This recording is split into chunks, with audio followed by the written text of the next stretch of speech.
오늘은 사무엘상 4장 말씀입니다. 4장 1절 하반절서부터요 22절까지 말씀, 결국은 사무엘상 4장 말씀을 우리가 함께 읽을 겁니다. 벌써 사무엘상을 읽기 시작한 지 꽤 됐습니다. 1장부터 3장까지를 우리가 다 읽었어요. 1장부터 3장까지는 결국은 사무엘 이야기입니다. 한나, 사무엘, 엘리 이렇게 나오죠. 그 뒤에 조금은 조연처럼 홈리와 비느하스 이야기도 나오고 엘가나 이런 사람 이야기들 나오지만 결국은 사무엘의 이야기입니다.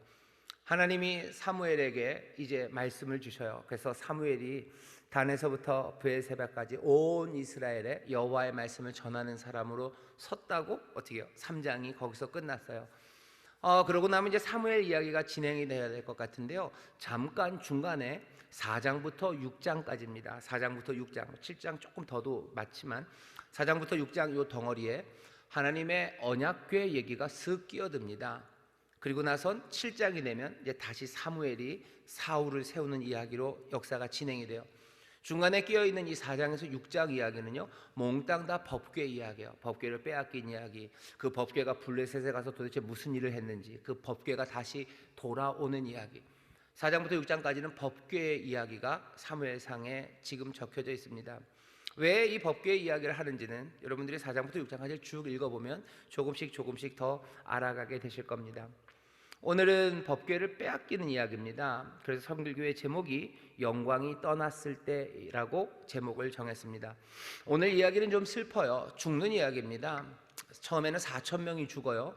그러더니 3,000명이 죽어요. 홈리가 죽고 비느하스가 죽어요. 그리고 엘리가 죽어요. 그리고 비느하스의 며느리가 죽습니다. 계속 죽어가는 이야기, 그러니 그렇게 즐겁고 행복한 이야기는 아니죠.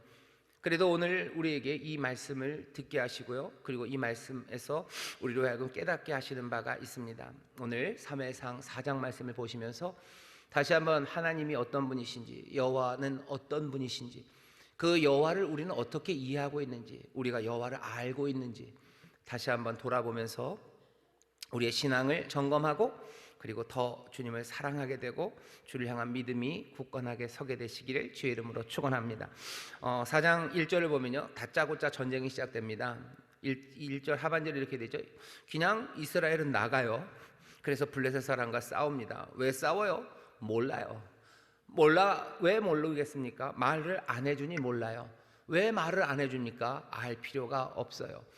그냥 다짜고짜 나가서 싸웁니다. 이걸 읽으면서 이래? 그냥 막 싸워. 이렇게 엉망으로 썼어. 이러면 이야기를 잘 못 읽는 거예요. 이야기가 모든 것들을 다 얘기해 주는 건 아닙니다. 하고 싶은 말이 있어요. 그리고 오히려 하지 않는 말이 전하는 메시지도 있습니다. 이스라엘이 블레셋과 왜 싸우게 됐는지 그건 중요하지 않아요. 그 당시에 정치, 외교적인 상황이 어떤 건지, 군사력이 어땠는지 그건 중요하지 않아요. 지금 중요하지 않은 것은 다 떼어내고요, 지금 중요한 이야기로 들어가는 겁니다. 이스라엘은 나가서 블레셋과 싸우려고 에베네셀에 진을 칩니다. 블레셋 사람은 아벡에 진을 쳐요. 그냥 아주 건조하게 얘기는 쭉쭉 진행됩니다. 이스라엘을 대하여 항우를 벌이니라, 그 둘이 싸웁니다. 그런데 이스라엘이 블레셋 사람 앞에서 패하여 그들에게 전쟁에서 죽임을 당한 군사가 4,000명가량입니다. 전쟁이 그냥 붙었어요. 그리고 4,000명이 죽었어요. 다시 말하면 이스라엘이 졌습니다. 이스라엘이 졌어요. 그러니 왜 졌을까 생각하죠. 왜 졌을까? 여러 가지 이유들을 사람들이 생각할 수 있어요. 우리가 군사력이 떨어져서, 우리가 가진 무기보다 블레셋의 무기가 더 많아서, 아니면 우리가 가진 군사수보다 블레셋이 더 많아서, 아니면 우리가 작전에 실패해서, 아니면 위대한 영웅이 없어서, 아니면 훈련이 덜 돼서, 여러 가지 이야기들을 할 수 있어요. 하지만 여기 이스라엘 장로들은 어떻게 결론을 내립니까? 우리가 전쟁에서 진 이유는요, 이스라엘 장로들이 가로되 여호와께서 어찌하여 우리로 오늘 블레셋 사람 앞에 패하게 하셨는고? 라고 묻습니다. 여호와께서 우리를 블레셋 사람 앞에서 패하게 하셨대요. 어찌하여 우리를 그렇게 여호와께서 패배하게 하셨을까? 결국은 묻는 질문이 그냥 왜 졌을까입니다. 우리가 왜 졌을까라고 물어요. 그리고 나서 대답은 이렇게 옵니다. 왜 졌는지 이유를 말하지는 않아줘요. 하지만 이 사람들이 왜 졌을까라고 묻고 그 다음 행동을 보면 왜 졌는지에 대한 이 사람들의 추론이 나옵니다. 여호와의 언약궤를 실로에서 우리에게로 가져다가 우리 중 있게 하여 그것으로 우리를 우리 원수들의 손에서 구원하게 하자. 실로에 있는 언약궤, 하나님의 법궤입니다. 그 법궤를 가져오자. 언약궤를 가져오자. 그래서 우리를 그 원수들의 손에서 구원하게 하자라고 결론을 내렸어요. 왜 졌을까? 우리가 왜 졌을까? 이 사람들 생각은 뭐죠? 하나님께서, 여호와께서 우리에게 좀 더 충만하게 함께 하셨으면 이겼을 거예요. 그러면 이겼을 텐데 우리가 그거를 못한 거예요. 우리가 바보 같았어요. 하나님이 능력이 없어서 우리가 졌다, 그런 생각은 하지도 않습니다. 하나님이 능력이 없어서 지신 거 아니에요. 하나님이 능력이 없어서 지신 거 아니고, 하나님이 성실하지 않아서 지금 낮잠을 주무시다가 우리가 싸우는 걸 몰라서 우리가 친 것도 아니고. 왜 그런 거예요? 하나님의 법궤를 더 가까이 갖고 왔어야 되는데 하나님이 여기 우리 가운데 아주 온전하게 임재하지 않았기 때문에 그래서 진 것 같아요. 그러니 실로에 가서 그 언약궤를 딱 가져오세요. 이스라엘 사람들에게 언약궤라는 건 좀 특별합니다. 우리는 언약궤 그게 별거야, 상징적인 거겠지 생각하지만 이스라엘 사람들은 액면으로 받아들여요. 하나님이 그 그룹 사이에 언약궤가 크지 않습니다. 조그맣니다. 여러분들 인디아나 존스 그 영화 보시면 그 상자 있죠. 그냥 고만한 상자예요. 한 요만한 상자입니다. 하나님께서 자기가 거하실 곳을 만드실 때 어마어마한 것들을 만들려고 하지 않으셨어요. 그냥 사실은 나무 상자입니다. 조각목 나무 상자에다가 금으로 이렇게 씌웠죠. 예쁘게 씌웠어요. 하지만 크기는 작아요. 그리고 그 위에 그룹 천사 둘을 만들어 놓고요. 그러니 그 나무판 뚜껑 위에 자리가 좀 비죠. 천사 둘이 이렇게 있으니까 여기가 좀 벼요. 하나님 뭐라 그러시면 내가 그냥 거기 있겠대요. 나 그냥 거기 있을게. 왜? 언약궤가 너무너무 크면 움직이기 어렵습니다. 그걸 지고 가야 돼요. 이 사람들 이거 땅에 내려놓지 않습니다. 항상 지고 다녀요.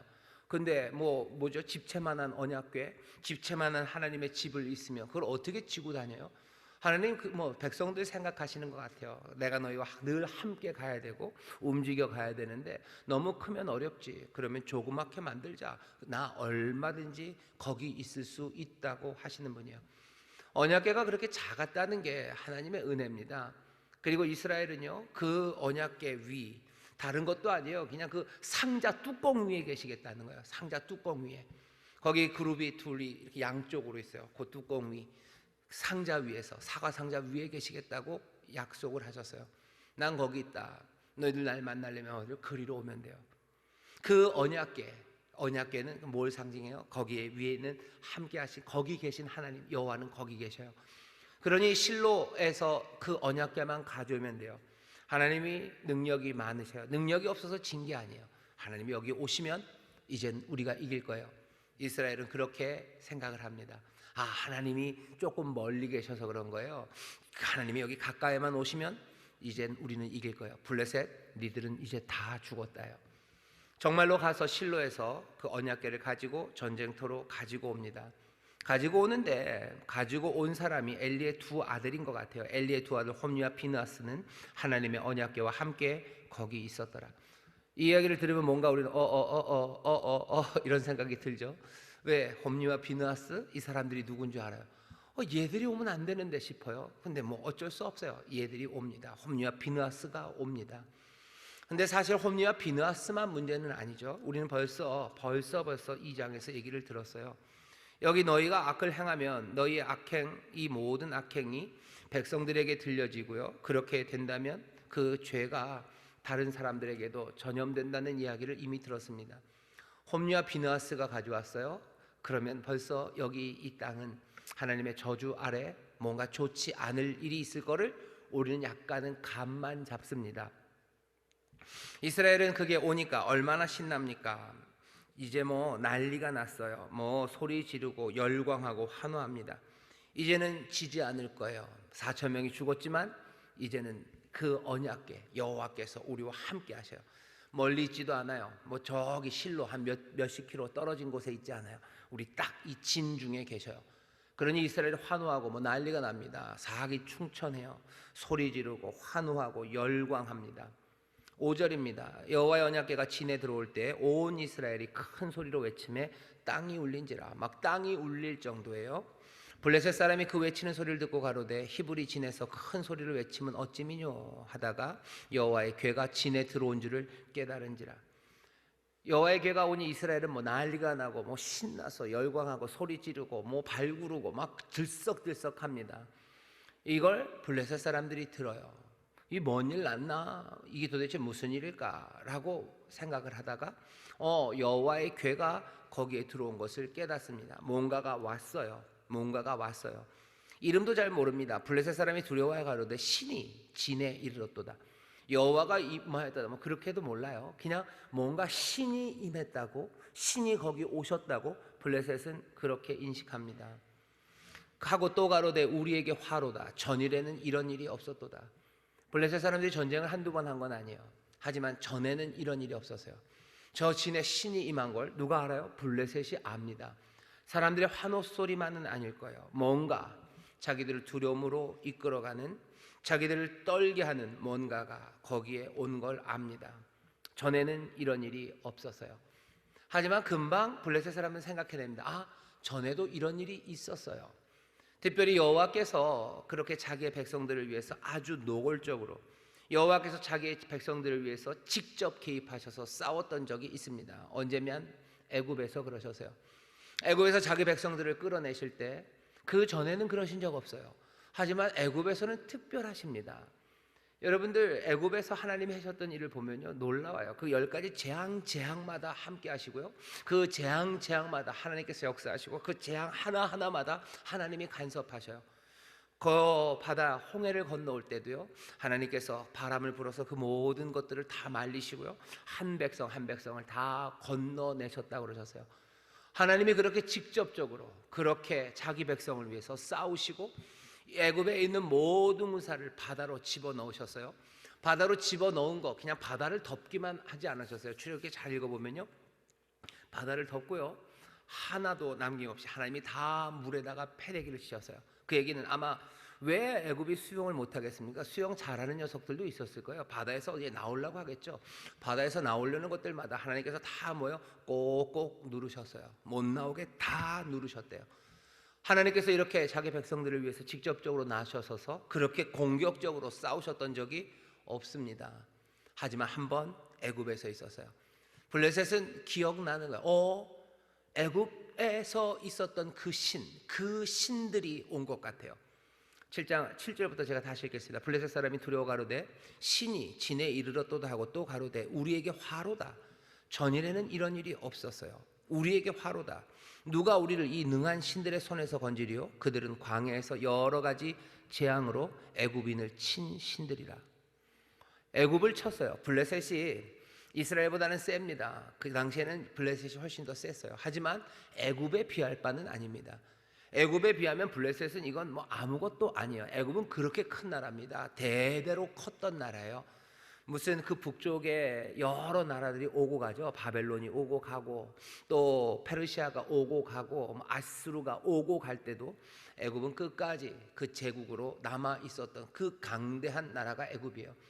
애굽을 쳤던 신이에요. 그 신이 저기 와 있어요. 블레셋은 떨립니다.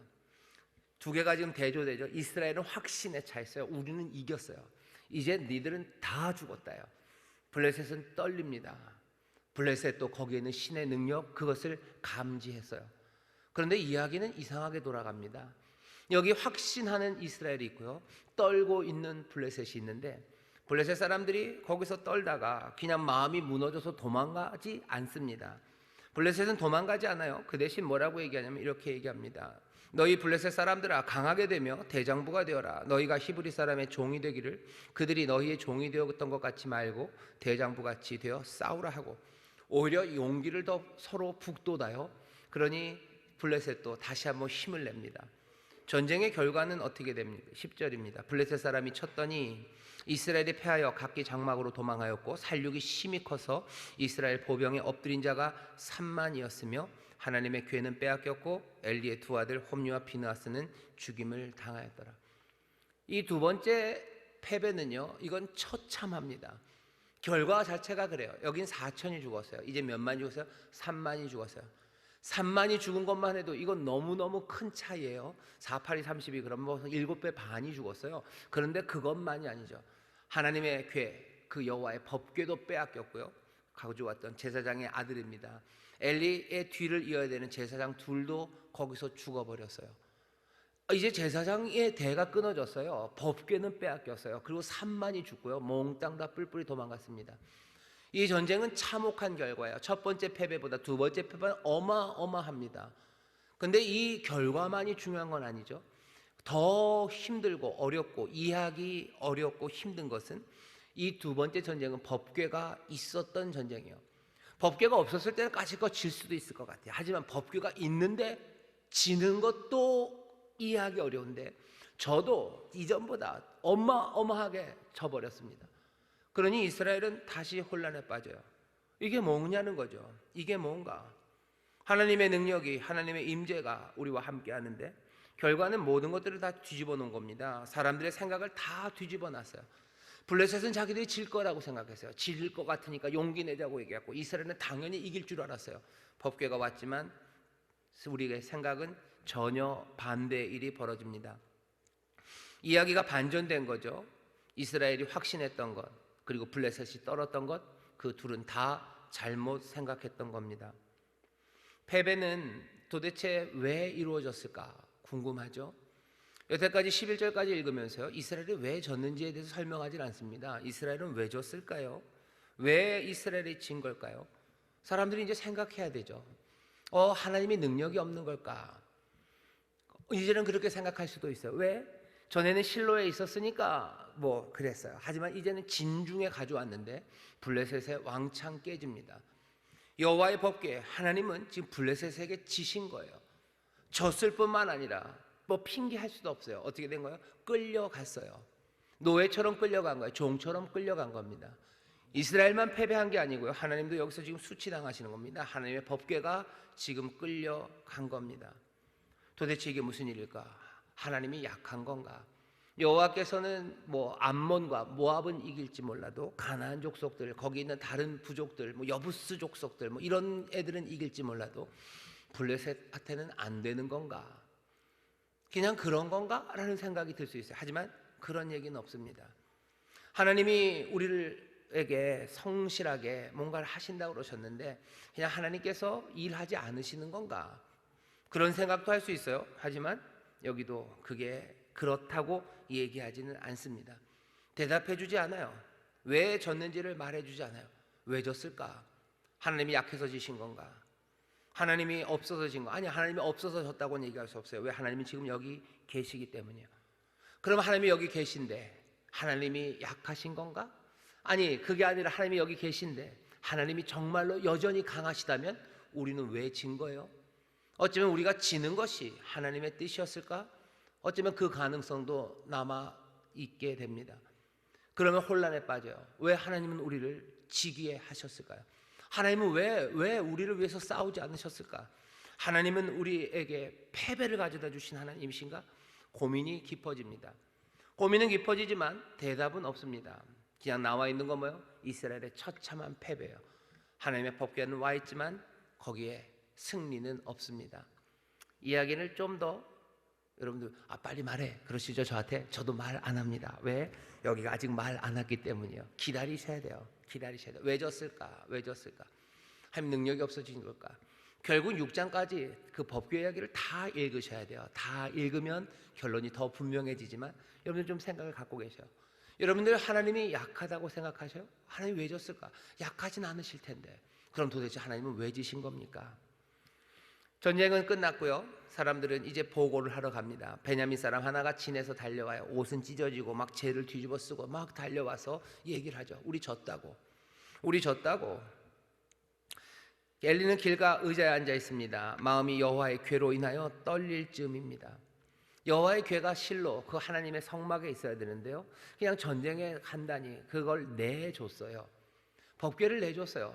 하나님이 여기 계셔야 되는데 그 법궤가 나갔으니 마음이 그 책임 있는 사람으로 두근두근합니다. 어찌 될까 마음이 콩당콩당하죠. 나이 98세 된 이 제사장이요, 마음에 두려움과 이게 뭔가 하는 떨림으로 지금 거기 있어요. 전해오는 소식이 들려야 되는데 사람들이 부르짖기 시작해요. 울부짖기 시작합니다. 애굽에서 노예로 살았을 때 사람들이 울부짖었던 바로 그 울부짖음이 그 실로 그 마을에서 들리기 시작해요. 사람들은 이제 울부짖기 시작합니다. 마구 울부짖어요. 뭔가 잘못됐다는 걸 알기는 알죠. 그래도 제대로 들어야 돼요. 부릅니다. 무슨 일 있냐고 와서 말해요. 나이가 98세입니다. 눈이 어두워서 보지 못해요. 아마 찢긴 옷과 그 재를 뒤집어 쓴 거 보면 다 알 수도 있지만 아직은 그러지 못합니다. 눈이 어둡기 때문에 말해라, 듣겠다는 거예요. 전하는 이가 대답하는데요. 17절입니다. 아주 분명하고 간단하게 전합니다. 가로되 이스라엘이 블레셋 사람 앞에서 도망하였고 백성 중에는 큰 살육이 있었고 당신의 두 아들 홈니와 비느하스도 죽임을 당하였고 하나님의 궤는 빼앗겼나이다. 우리가 졌어요. 이스라엘 사람들 많이 죽었어요. 당신 아들 둘 홈니와 비느하스도 죽었어요. 그리고 하나님의 궤도 빼앗겼어요. 18절 보면 하나님의 궤를 말할 때 엘리가 자기 의자에서 자빠져 문 옆에서 목이 부러져 죽었으니 나이 많고 비둔한 영고라. 그가 이스라엘 사사가 된 지 40년이었더라. 이 18절 한 절은요 굉장히 슬픈 이야기입니다. 엘리가 의자에서 98세 된 노인이 의자에서 떨어져서요 목이 부러져서 죽었어요. 우리도 노인분들 낙상하고 떨어지면 많이 다치시고요 회복하기가 어려우시죠. 98세 된 노인이 의자에서 떨어져서 목이 부러져 죽습니다. 이스라엘의 사사로 40년을 살았던 삶의 말로 치고는 너무 아름답지가 못해요. 왜 그런지는 우리는 압니다. 앞에 하나님께서 얘기하셨어요. 엘리의 집안 여기 너희가 제사로도 무엇으로도 회복될 수 없을 거다. 왜? 엘리 네가 네 자녀들 네 아들 둘 저주를 자청하는 그들을 금하지 아니하였기 때문이다 라고 얘기하셨던 것을 우리는 압니다. 엘리도 알아요. 엘리는 어쩌면 전쟁에 나갔을 때 하나님의 궤가 그곳에 갔을 때도 마음이 두렵고 떨렸던 것은 다른 이유는 아니죠. 하나님이 저주하신다고 얘기하셨어요. 아마 엘리는 전쟁에서 이길 거라고 생각 안 했었을 것 같습니다. 그러니 떨지 않아요. 우리가 졌습니다에 흔들리지 않아요. 많은 사람이 죽었습니다. 가슴 아프지만 그냥 그래요. 자기 아들 홈니와 비느하스가 죽었다는 말, 그 말에서도 의자에서 자빠지지 않아요. 하지만 하나님의 궤가 빼앗겼다는 그 말에 엘리는 쓰러집니다. 엘리는 좀 그런 사람인 것 같아요. 조용하게 아까 지난주에도 그랬었죠. 자기에게 주어진 어쩌면 그 듣기 힘든 말을 엘리는 그대로 받아들입니다. 자기 가문 망하는 그것들은 예상하고 있었을 거예요. 언제가 됐든 그날에 하나님이 그런다 하셨으니 그래 내 아들이 죽고 우리 집안이 망하겠지. 하지만 지금 전해온 소식은요 자기가 생각했던 것보다 훨씬 더 크게 일이 벌어진 겁니다. 하나님께서 심판의 비질을 하시는데 그냥 요만큼 쓸 줄 아셨어요. 하지만 아니에요. 하나님이 요만큼 쓸어내지 않아요. 그냥 크게 빗자루질을 하신 거예요. 이만큼 쓸어버리실 줄은 몰랐어요. 하나님의 궤를 빼앗기다니. 우리가 가졌던 모든 확신들, 하나님의 함께 하심과 하나님의 성실하신 사랑이 그 법궤와 함께 있었는데 그 모든 것들을 빼앗겨 버렸다는 거예요. 엘리는 아무 소망이 없습니다. 자기가 자기는 사사예요. 이스라엘을 돌봤던 사람이에요.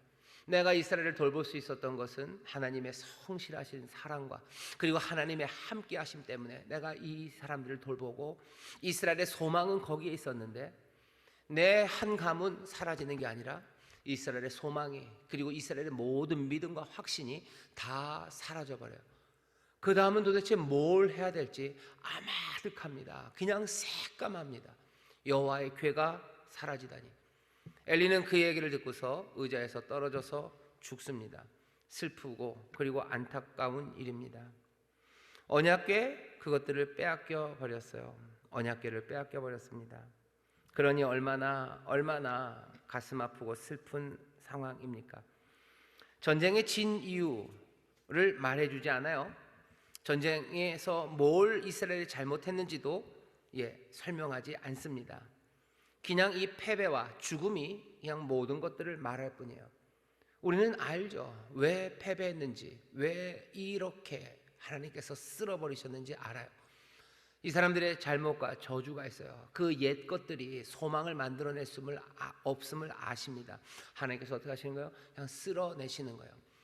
사무엘상은 새로운 일을 시작하시는 하나님, 하나님의 뜻을 이룰 수 없는 상황에서 하나님의 뜻을 이루어내는 것으로 지금 바꿔 가시는 일이에요. 하나님이 쓸어내십니다. 훅 쓸어내셔요. 그냥 조금만 쓸으셨으면 좋겠죠. 그런데 그거보다 훨씬 더 많이 쓸어내십니다.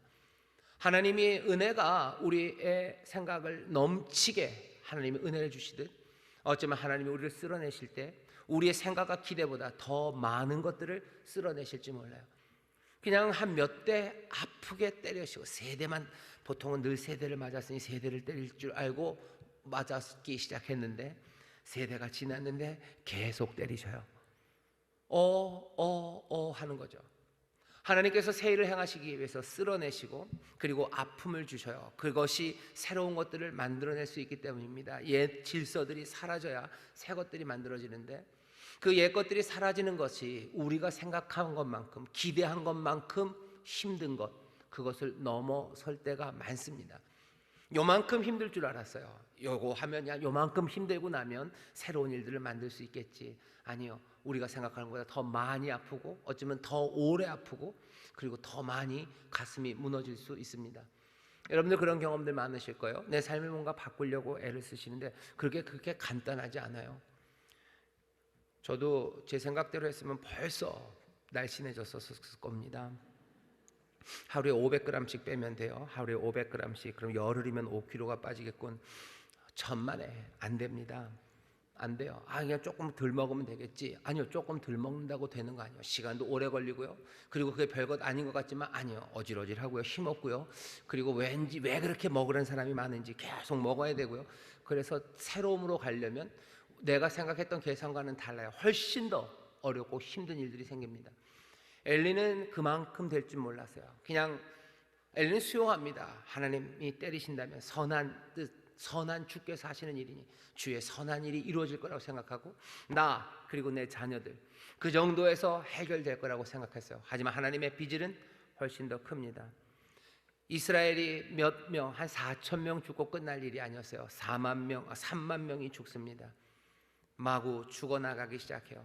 엘리가 죽습니다. 옛 질서들은 다 사라졌고 그리고 이제 이스라엘은 수치를 당해요. 그리고 여호와도 그 수치 가운데 들어가십니다. 그 다음 이야기예요. 19절입니다. 그 며느리가 하나 있습니다. 홈리와 비느하스 중에 비느하스의 아내가 잉태하여 산기가 가까워졌어요. 임산부요. 배가 많이 나왔는데 19절부터 22절의 이야기는 또 특별합니다. 와서 사람들이 얘기하죠. 시아버지 죽었다, 네 남편도 죽었다, 전쟁에 졌다라는 이야기, 죽음의 이야기를 전합니다. 죽음의 이야기를 전하니까요, 어떻게 됐어요? 그 죽음의 이야기가 전해졌을 때 이 여인이 산기를 느껴요. 그리고 아이를 낳습니다. 죽음이 아이를 낳게 하는 거예요. 아픈 소식입니다. 하지만 아이는 태어나요. 이 아이가 얼마나 훌륭한지 그건 뭐 나중에, 그리고 사실은 이 이가봇이라는 아들이 어떻게 되는지에 대해서 그렇게 큰 이야기는 없습니다. 하지만 우리에게 알려주는 건 거기죠. 죽음, 그 아픔이 아이를 낳게 만들었어요. 아이는 태어나고 그리고 엄마는 죽습니다.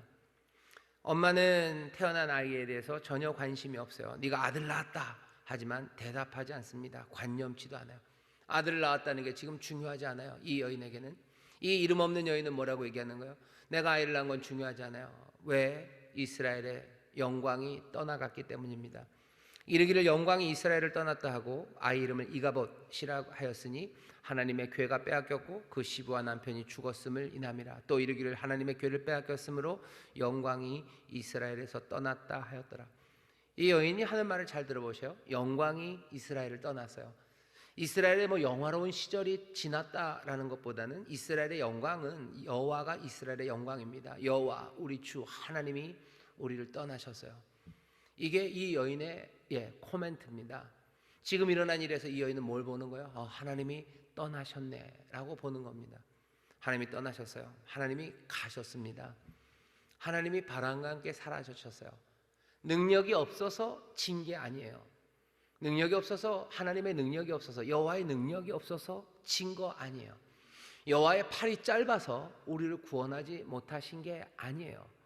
여호와의 사랑과 은혜가, 그 성실하심이, 그것이 사라져서, 전에는 성실하신 자비의 주님이셨지만 이제는 변덕 많고 그냥 못된 하나님이 되어서 떠나가신 게 아니에요. 여전히 은혜 많으셔요. 여전히 능력 많으셔요. 하지만 이분은 떠나셨어요. 나중에 선지자들이 그 얘기를 하죠. 여호와의 손이 짧아서 너희를 구원하지 못한 거 아니다. 너희의 손에 피가 가득하구나. 너희의 손에 피가 가득해서 여호와가 떠나신 거예요. 에스겔에서 보면 여호와의 영광이 하나님의 전을 떠납니다. 머뭇거리며 떠나셔요. 떠나기 싫어요. 하지만 여기 도저히 있을 수가 없어요. 그러니 가시는 겁니다. 여호와의 능력이 줄었습니까? 여호와는 전능하시다는 우리의 생각이 틀렸나요? 여호와가 나온 전쟁에서 완전히 깨졌으니 여호와는 약하시다, 주는 약하시다, 그렇게 생각할 수 있습니까? 생각할 수도 있어요. 왜? 대답해 주지 않아요. 어떤 사람은 전쟁에 지는 걸 보면 여호와는 블레셋에는 안 되는구나 라고 생각할지 몰라요. 블레셋에게는 꼼짝 못하는 여호와였네. 무슨 돈 문제 앞에는 하나님이 아무것도 못하시네. 질병 앞에는 아무것도 못하네. 그냥 노래하고 춤추고 즐겁고 밥 먹는 거, 그때는 여호와를 찬송하고 그 안에서는 뭐가 되지만 진짜 문제가 닥치면 여호와는 뭐 별로 하실 일이 없네, 능력이 없네. 사람들은 그렇게 생각할지 모릅니다. 하지만 이 여인은 그렇게 생각하지 않아요. 여호와가 능력이 없어서 우리가 죽고, 여호와가 능력이 없어서 내 시부와 내 남편이 죽은 것 아니에요. 여호와가 능력이 없어 죽었냐? 여호와가 능력이 없어 우리가 진 거냐? 아니에요. 여호와는 성실하지 않아서 진 거냐? 아니요, 성실하지 않고 여호와의 긍휼이 없어서 진 게 아니에요. 이 여인은 뭐라고 해요? 그냥 영광이 떠나신 거예요. 영광이 떠나신 거예요. 블레셋과 이스라엘은 아직도 여호와가 어떤 분인지 잘 모릅니다. 5장 뒤로 가면 알겠지만, 뒤에 가보시면 이제 알아요. 블레셋은 이제 알죠. 블레셋은 뭐라고 생각한 거예요? 여호와보다 우리가 세다죠. 여호와, 애굽을 깨뜨렸던 신이지만 어찌 됐는지 모르겠어요. 그때는 셌지만 이제는 약해졌는지 모르겠고, 아니면 우리가 워낙에 센 건지 모르겠고, 아니면 우리가 여호와에게는 뭔가 천적 관계에 있는지 모르겠지만 여호와는 우리한테 안 돼요. 여호와는 블레셋에 안 돼요. 여호와라는 그 신은 우리의 신 다곤 앞에서 꼼짝도 못해요. 여호와는 능력이 부족해요라고 블레셋은 생각하는 거예요. 그러니 여호와가 그 생생하게 현현하시는 그 언약궤를 자기의 신당에 가져다 놓습니다. 왜? 괜찮아요. 왜? 우리가 훨씬 세고 이건 그냥 전리품일 뿐이에요. 하지만 5장에서 이루어지는 일들을 보면 블레셋의 생각이 전혀 틀린 걸 알아요. 이스라엘이 진 건 여호와께서 약해서 진 게 아닙니다. 블레셋도 오해하고 있어요. 이스라엘도 어쩌면 오해할지 몰라요. 약해서 진 건가? 아니면 여호와는 성실하지 않은 하나님인가? 우리를 끝까지 사랑하신다 그러는데 사랑하지 않으신 거, 사랑이 식은 건가? 아니요, 사랑이 식은 거 아니에요. 사랑이 식은 거 아니에요. 하나님의 능력이 없는 거 아니에요. 이 여인의 말대로 하나님 그 영광이 떠나신 겁니다. 영광이 떠나셔서요. 이건 너무 더 슬픈 일 아닙니까? 어쩌면 더 슬픈 일입니다. 하지만 그래도 소망이 남아있는 건 여전히 여호와는 전능하시고 여전히 여호와는 성실하신 사랑의 주님이셔요. 성실하시고 능력이 많으신 그분이 뭐 하시면 돼요? 돌아오시면 돼요. 그분이 다시 오시면 돼요. 그러면 되는 거예요. 우리 가운데 누구도 능력 있는 사람 없고, 그러니 늘 세상에서 우리는 질 수밖에 없어요.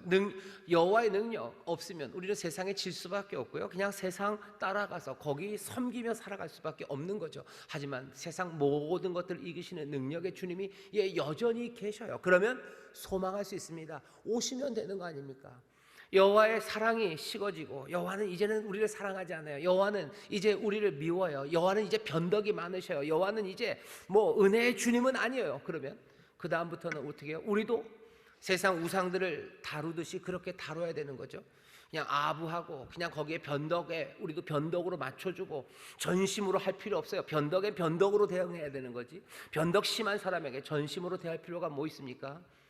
그러니까 세상의 신들을 대할 때는요, 사람들이 변덕으로 대해요. 신은 어차피 지멋대로 하니까 우리도 그거 딱 맞춰서요, 그냥 얻어낼 거 얻어내고 피할 거 피하면 돼요. 그냥 앞으로 갔다 뒤로 갔다 하면 됩니다. 그렇게 신들을 섬기는 거예요. 하지만 하나님은 끊임없는 성실과 변치 않는 사랑으로 우리를 대하시기 때문에 하나님도 우리에게 뭘 요구하시는 거예요? 변치 않는 사랑으로 네 마음을 다해서 나를 사랑하라고, 네 힘을 다해서 나에게 나오라고. 왜? 나도 너희에게 그렇게 전심으로 사랑하고 나도 변치 않는 성실함으로 너희를 대하니 너희도 그렇게 오라고 얘기하는 거예요. 여러분들 그리스 신화 같은 데 보면요, 그리스 신화도 그렇고 온갖 신화의 이야기들을 보셔요. 거기 보면 신들은 다 변덕스럽습니다. 제우스 변덕스러워요. 뭐 이 여자 찝적대고 저 여자 찝적대기도 하고요. 얘 좋아했다, 쟤 좋아했다 하기도 하고요. 뭐 여기서 실망하면 또 저기 가서 뭐 벌 내리고, 여기서 또 좋으면 또 저기서 복 내리고, 뭐 제멋대로 돌아다니는 게 신들이에요. 어떻게 보면 사람들보다도 더 변덕이 많은 게 신입니다. 그렇게 신들을 그려내요. 하지만 우리가 알고 있는 하나님은 변덕이 많으신 하나님이 아니셔요. 성실하신 사랑, 그 인자가 영원하신 하나님이셔요. 전쟁에 왜 졌을까에 대해서 하나님의 능력이 없다고 판단하는 것, 그건 어리석습니다. 하나님은 성실하지 않구나. 아니요, 그렇지 않아요. 가슴 아프지만 뭐라고 얘기할 수밖에 없어요? 여호와께서 떠나셔서요. 왜 떠나셨을까? 여호와께서는 이 저주, 이 악을 감당하지 못하시는 거예요. 여호와가 떠나시는 건 여호와가 떠나셔요. 그리고 그 떠나시는 건 그것은 우리에게만 아픔이 아니라 떠나시는 주님에게도 수치입니다. 그렇게 사랑하시고 또 사랑하시고 살리신다고 함께 하셨다고 하시는 그 일을 놓고 떠나간다는 것, 그냥 떠나가는 거 아니죠. 오늘 본문을 보면 잡혀갑니다. 여호와의 법궤는 잡혀가요. 수치가 여호와께, 하나님께, 주께 있어요. 그런데도 주는 어쩔 수 없어요. 그 일을 가십니다. 우리가 어떻게 살아가는가 하는 것이 우리의 삶 가운데 내 아픔 그리고 내 패만 있는 건 아닙니다. 내가 잘못하면 어쩌면 여호와의 법궤는 그렇게 끌려가듯이, 그렇게 노예가 끌려가듯이 그렇게 끌려갑니다. 끌려가지만 능력이 없으셔요? 아닙니다. 은혜가 없으셔요? 아닙니다. 뭘 위해서 끌려가시는 거예요? 하나님의 선하신 일들을 이루시기 위해서, 새로움을 이루기 위해서 끌려가십니다. 예수님께서 십자가로 끌려가셔요. 어린 양, 유월절 어린 양처럼 묵묵히 끌려가셔요. 아무 능력이 없어서 끌려가신 거 아니에요. 여전히 변치 않는 사랑과 은혜로 그 모든 능력을 가지신 그분이 어린 양처럼 끌려가셔요.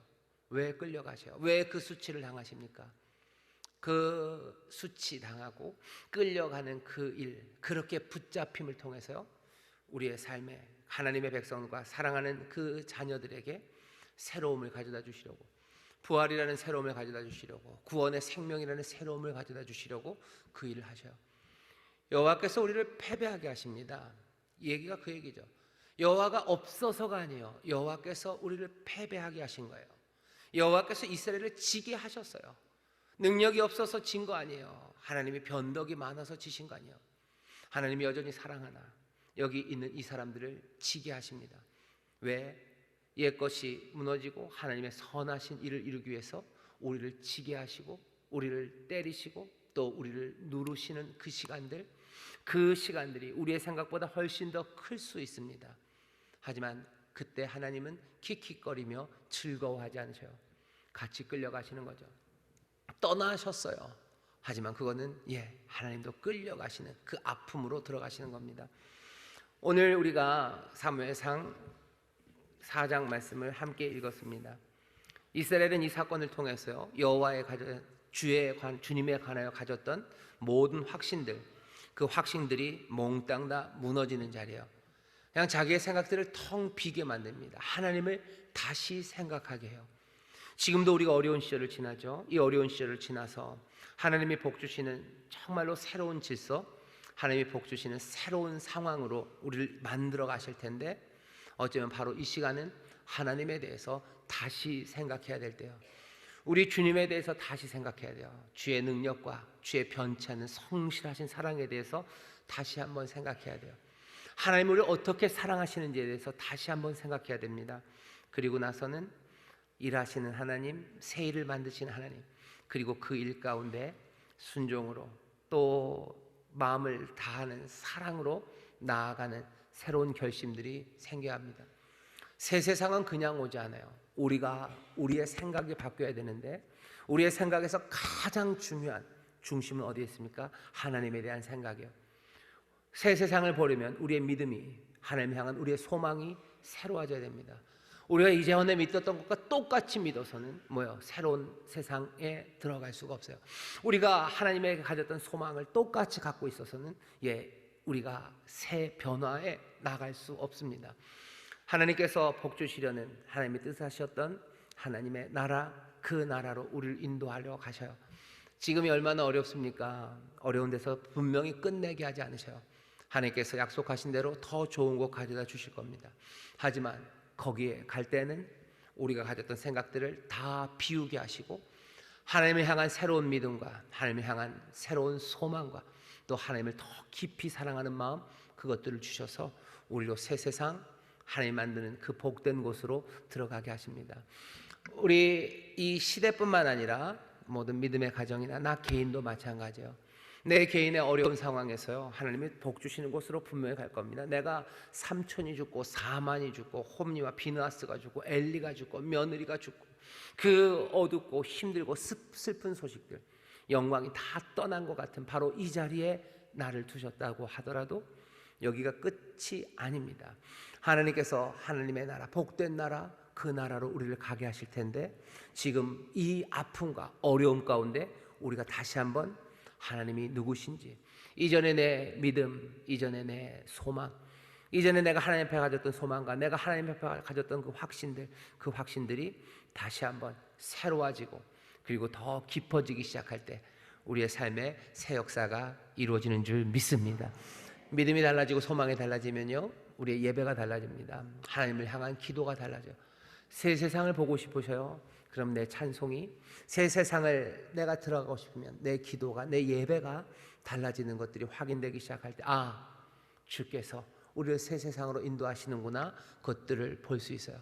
가정에서 뜨겁게 기도하기 시작할 때 내가 주 앞에 더 헌신하고 이전에 있었던 것들을 바꿔내기 위해서 정말로 고민하고 애쓰고 기도하고 매달리고 하나님 앞에 더 크게 찬송하고 더 크게 춤추고 더 크게 사랑하기 시작할 때, 아, 하나님께서 우리의 삶을 새롭게 만들어 가시는구나, 그 귀한 소망을 더 분명하게 보게 되는 줄 믿습니다.